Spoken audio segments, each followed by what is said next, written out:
미국의 6월 실업률이 고물가, 고금리라는 악재 속에서 선방한 것으로 평가받고 있습니다. 미국에서 주택 구매를 하기가 16년 만에 가장 어려워진 시기인 것으로 나타났습니다. 조 바이든 대통령이 연방 대법원 판결로 금지당하고 있는 여성 낙태권을 최대한 이용하도록 보호하는 조치를 취하고 나섰습니다. 바이든 민주당이 더 나은 미국 재건 방안을 제시하는 새 경제 패키지 법안을 7월 말 처리하는 데 의견 접근을 이루고 있습니다. 이번 주말 계속되는 도로 공사로 폐쇄되는 도로들과 교통부가 특별 공지한 구간들을 알아봤습니다. 여러분 안녕하십니까? 7월 8일 금요일 뉴스투데이 시작합니다. 미국의 6월 실업률이 3.6%에서 유지되고 일자리가 37만 2천 개 늘어나 고물가, 고금리라는 악재 속에서 선방한 것으로 평가받고 있습니다. 양호한 6월 고용 성적으로 7월 말 기준금리를 0.75포인트나 또 올리게 될 것으로 굳어지고 있고 성장 후퇴에도 고용은 유지되는 판이한 불경기를 겪을 가능성이 높아지고 있습니다. 보도에 한면택 기자입니다.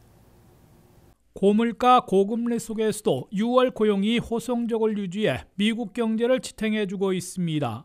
미국의 6월 실업률은 3.6%로 발표돼 4개월 연속 사실상의 완전 고용을 유지했습니다. 특히 6월 한 달 동안 미국 경제에서는 37만 2천 개 일자리를 늘렸다고 연방노동부가 발표했습니다. 이는 수정된 5월의 고용 증가 38만 4천 개보다는 12,000개 적게 늘어난 것이지만 경제 분석가들의 예측치 25만 개 증가를 훨씬 뛰어넘어 악재 속에서 선방한 겁니다. 6월의 업종별 고용을 보면 생산 분야에서 제조업은 2만 9천 명, 건축은 1만 3천 명, 광업은 5천 명을 늘려 전 생산업종이 호조를 보였습니다. 서비스 분야에서 프로페셔널 비즈니스 업종에서 가장 많은 7만 4천 명을 증원했습니다. 레저 호텔 식당 업종에서 6만 7천 명을 늘렸습니다. 헬스케어에서 5만 6,700명, 수송 조장업에서 3만 5,500명, 정보업종에서 2만 5천 명을 증가시켰습니다. 교육 1만 8천 명, 도매업 1만 6,400명, 소매업 1만 5,400명을 증원하는 등 고른 일자리 증가를 기록했습니다. 정부에서는 연방 1만 3천 명, 주정부 1,000명을 감원한 반면에 로컬 정부에서 5천 명을 늘려 이를 합하면 9천 명을 줄였습니다. 선방한 6월의 고용 성적으로 연방준비제도는 공격적인 기준금리 인상을 연속 단행할 수 있게 된 것으로 해석됩니다.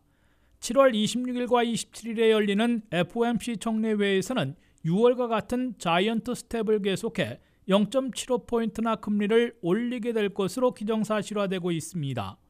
연준은 연속 금리 인상에 따른 수요와 소비 지출의 냉각으로 불경기를 초래하게 되더라도 마일드한 것이면 이를 감수하고서라도 파격 금리 인상을 지속해 반드시 물가를 잡겠다는 입장을 공언하고 있습니다. 다만 미국 경제가 이미 불경기에 빠졌거나 올해와 내년 확실한 경기 침체를 겪게 되더라도 사상 최초로 대량 해고 사태 없이 고용이 유지되는 판이한 불경기를 겪을 것이라는 경제 분석가들의 예측이 현실화될 것으로 예상되고 있습니다. 성장 후퇴에서도 극히 이례적으로 실업률 급등만 없으면 일자리 불안을 느끼지 않을 미국민들이 계속 지갑을 열게 되고 그러면 물가를 잡는 동시에 가볍고도 짧은 불경기로 막아낼 수 있을 것으로 기대되고 있습니다. WKTV 뉴스 한면택입니다. 미국의 주택 모기지 이자율이 올 들어 최대 폭으로 급락했다는 소식 어제 전해드렸었는데요. 워낙 모기지 이자율이 급등했던 터라 여전히 1년 전에 비하면 높은 수치입니다. 이런 가운데 미 부동산 중개인 협회가 산정하는 주택 구입 능력 지수가 2006년 7월 이후 최저치인 것으로 조사돼 현재 미국에서 집을 사기가 16년 만에 가장 어려워진 시기인 것으로 나타났습니다. 프레디맥 기준 30년 고정의 주택 모기지 이자율은 5.3%, 전주의 5.7%에 비해 한 주 만에 0.4포인트 낮아지며 올 들어 최대 폭으로 내려가긴 했지만 1년 전 3.22%에 비해 여전히 급등해 있는 수치입니다. 이 같은 대출금리와 집값의 동반 상승으로 인해 미국은 지금 16년 만에 집을 사기에 가장 어려운 시기인 것으로 조사됐습니다. 오늘 월스트리트 저널에 따르면 미 부동산 중개인 협회 NAR이 산정하는 주택 구입 능력 지수는 지난 5월 102.5로 떨어져 2006년 7월 100.5 이후 최저치를 기록했습니다. NAR 주택 구입 능력 지수는 미국의 기존 주택 중위 가격, 가구당 중위 소득, 주택 모기지의 평균 금리 등을 반영해 산정하는데 현재의 수치는 최근 32년간 가장 낮았던 1990년 7월과도 비슷한 상황인 것으로 신문은 보도했습니다. 미국은 팬데믹 직후 모기지 금리 인하로 2년간 주택 구매 기회가 비교적 수월했었지만 수요가 폭발하면서 집값이 천정부지로 치솟았습니다. 하지만 인플레이션을 잡겠다는 연방준비제도의 결정으로 금리까지 인상되면서 그 여파로 30년 만기 고정 모기지가 6%에 육박할 정도로 급등하며 내 집 마련에 나선 주택 구입 희망자들은 주택 가격과 모기지 이자율 상승에 이중고를 겪어왔습니다. 모기지 금리는 이번 주 5.3%까지 떨어지긴 했지만 여전히 1년 전 2.9%와 비교하면 2배에 가까운 수준입니다. 이중고에 시달리는 미국민들은 주택 거래에 냉소적 반응을 보이며 주택 판매가 급 감소로 이어지는 결과를 초래했습니다. 미국의 기존 주택 매매 건수는 4개월간 연속 감소하며 주택시장 열기를 빠르게 식혀가고 있고 매물로 나오는 주택 공급마저 부족해 당분간 주택 가격은 앞으로도 더 오를 것으로 연방주택융자기관 페니메이는 내다봤습니다. 반면 무디스의 마크 잔디 분석가는 미국 내 집값이 5에서 10%는 내려갈 것으로 전망해 경제분석기관들의 상반된 예상이 나오고 있는 실정입니다. 미 주택건설협회 수석 이코노미스트인 로버트 디에츠는 우리는 지금 주택 구입 능력에 관한 위기에 처했다고 밝혀 주택시장의 냉각기는 당분간 지속될 것으로 예상되고 있습니다. 조 바이든 대통령이 연방 대법원 판결로 절반 지역에서 금지당하고 있는 여성 낙태권을 다른 절반 지역에서는 최대한 이용 가능하도록 보호하는 조치를 취하고 나섰습니다.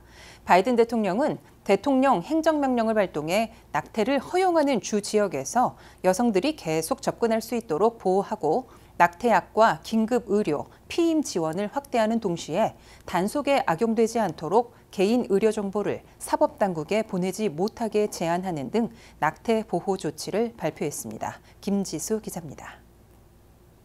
연방대법원이 여성 낙태권을 인정했던 1973년의 로우 대 웨이드 판결을 파기함에 따라 미국 내 절반의 지역에선 낙태 금지, 절반의 지역에선 낙태 허용으로 반분되고 있는 가운데 민주당 출신 조 바이든 대통령은 대통령 행정명령으로 낙태 보호 조치를 취했습니다. 조 바이든 대통령은 8일 대통령 행정명령을 발동하고 연방보건복지부를 중심으로 연방대법원의 판결 이후에도 여성들이 필요시 허용하는 주 지역에선 낙태를 이용할 수 있게 적극 보호하겠다고 강조했습니다. 미국 내에서는 텍사스를 비롯한 공화당 우세 지역인 절반 지역에서는 연방대법원의 폐기 판결로 대략 임신 15주 후부터는 낙태를 거의 전면 금지시키려 하고 있습니다. 반면 캘리포니아, 뉴욕 등 민주당 우세 지역인 절반의 지역에선 성문법까지 제정해 낙태를 더욱 확실하게 허용할 것으로 맞서고 있습니다. 이 때문에 낙태 금지 지역 거주민들 가운데 낙태가 필요해지는 여성들은 낙태가 가능한 주 지역으로 원정 낙태를 가야 하고 상당한 비용도 들이게 된 것으로 지적되고 있습니다. 이에 바이든 대통령은 낙태가 필요해지는 여성들이 낙태를 계속 허용하는 주 지역으로 가서 낙태권을 행사할 수 있도록 적극 보호하겠다고 밝혔습니다.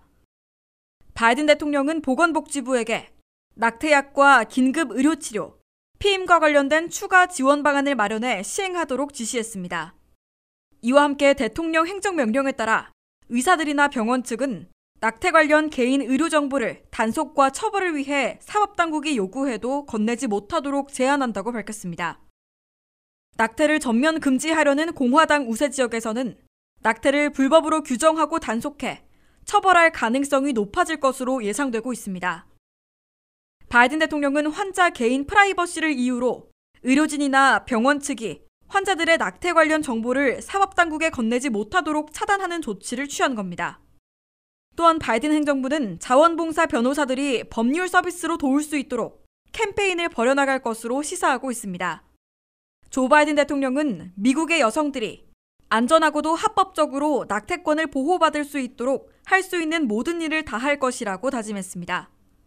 WKTV 뉴스 김지수입니다. 바이든 민주당이 2조 2천억 달러 규모였던 더 나은 미국 재건 방안을 절반 이하로 축소해 1조 달러 이하의 새 경제 패키지 법안으로 7월 말 처리하는데 당내 의견 접근을 이루고 있습니다. 민주당의 척 슈머 상원대표와 조맨신 상원의원 등은 새 경제 패키지에 포함시킬 처방약값 낮추기 방안에 합의한 데 이어 3천억 달러 규모로 축소한 기후변화, 에너지 전환책과 2천억 달러를 더 걷어들여 메디케어 강화에 투입하는 일부 세금 인상안에도 의견 접근을 본 것으로 보도됐습니다. 한명택 기자입니다. 바이든 민주당이 하원 가결안보다 절반 이하로 축소시킨 새 경제 패키지 법안을 내부 협상을 통해 하나하나씩 타결짓고 있어 7월 말에는 상원 본회의 독자 가결이 기대되고 있습니다. 민주당의 척 슈머 상원대표와 조맨슨 상원의원 등 지도부는 수주에 걸친 막후 협상을 통해 새 경제 패키지에 담을 구체적인 방안들을 하나하나씩 합의하고 있는 것으로 뉴욕타임스와 워싱턴 포스트 등 미 언론들이 보도했습니다. 총 규모는 연방 하원에서 가결됐으나 연방 상원에서 자초된 더 나은 미국 재건 법안의 2조 2천억 달러에서 절반 이하로 축소된 1조 달러 이하로 줄어들 것으로 뉴욕타임스가 전했습니다. 새 경제 패키지 법안에 포함시킬 방안들도 처방약값 낮추기, 기후변화와 에너지 전환 지원책, 일부 세금 인상에 그칠 것으로 확실시되고 ACA 오바마 케어 정부 보조 연장이 막판 논의되고 있습니다. 첫째, 합의된 것으로 발표된 처방약값 낮추기 방안은 메디케어 당국이 사상 처음으로 제약회사들과 협상할 권한을 부여받아 고가의 처방약을 중심으로 10종 내지 20종의 약값을 최소 25% 이상 낮추게 될 것으로 예상되고 있습니다. 이 방안에서는 메디케어 가입자들이 처방약 값으로 1년에 2,000달러 이상을 지불하지 않게 상한선을 두게 됩니다.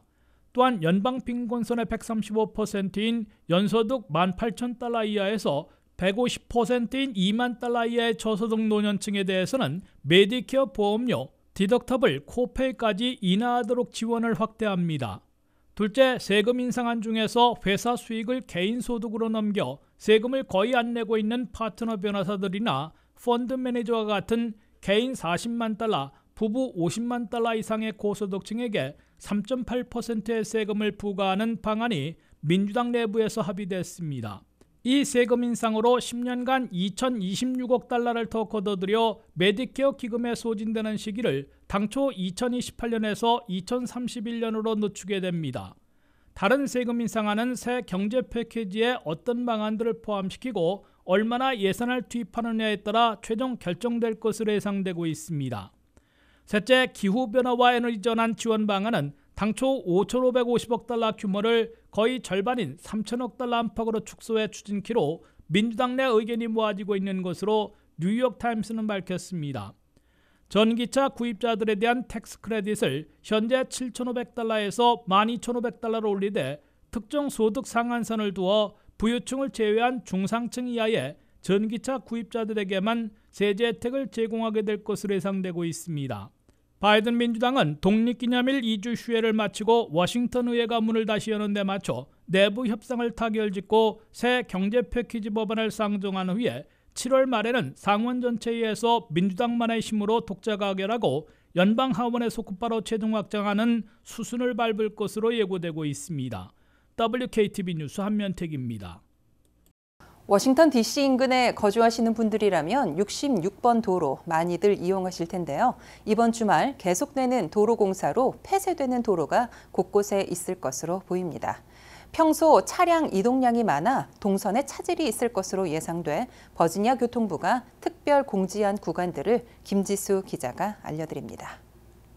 버지니아주의 66번 고속도로에서는 이번 주말에도 도로 공사가 계속되고 있습니다.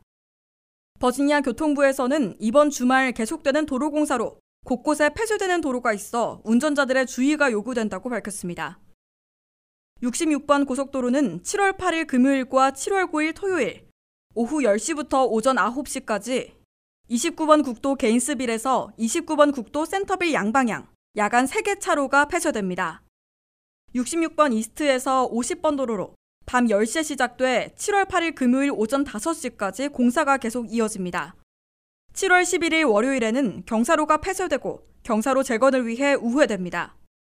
50번 도로에서 66번 이스트로 7월 9일 토요일 밤 자정부터 새벽 5시까지 경사로가 폐쇄되고 장벽 공사와 표지판 설치로 역시 우회됩니다. 바덴 드라이브에서 갤로스 로드로 가는 66번 이스트 쪽 도로는 7월 8일 금요일 오후 9시부터 오전 5시까지 공사가 있으며 표지판 설치를 위해 3개 차로가 폐쇄될 예정입니다. 7월 8일 금요일 오후 10시부터 오전 5시까지 66번 고속도로에서 495번 노스 쪽 도로는 고가교 철거를 위해 3개 차로가 폐쇄됩니다. 7월 8일 금요일 오후 10시부터 오전 5시까지 66번 이스트 쪽에서 495번 도로는 고가교 철거를 위해 2개 차로가 폐쇄되며 밤새 교통이 전면 중단될 것으로 예고돼 있습니다. 66번 이스트에서 495번 노스 쪽과 익스프레스까지의 경로는 같은 시간 동안 폐쇄돼 우회됩니다. 갤로스 로드에서 495번 노스, 갤로스 로드에서 66번까지의 도로 공사는 7월 8일 금요일 오후 11시부터 오전 6시까지입니다. 장벽 설치를 위해 2차로가 폐쇄될 예정입니다. 버지니아 교통국에 따르면 66번 웨스트에서 스트링펠로 로드에서 이스트까지 이어지는 경사로가 약 8주 동안 폐쇄될 예정입니다. 워싱턴 DC에서는 295번 도로에서 코리더 프로젝트와 관련된 공사가 진행 중입니다. 멜컴 X 애비뉴와 695번, 퍼스 스털링, 스틸랜드 파크웨이, 사우스 캐피탈 스트리트 사이에는 주말을 포함해 비수기 시간에 차선과 경사로가 폐쇄될 예정입니다. WKTV 뉴스 김지수입니다.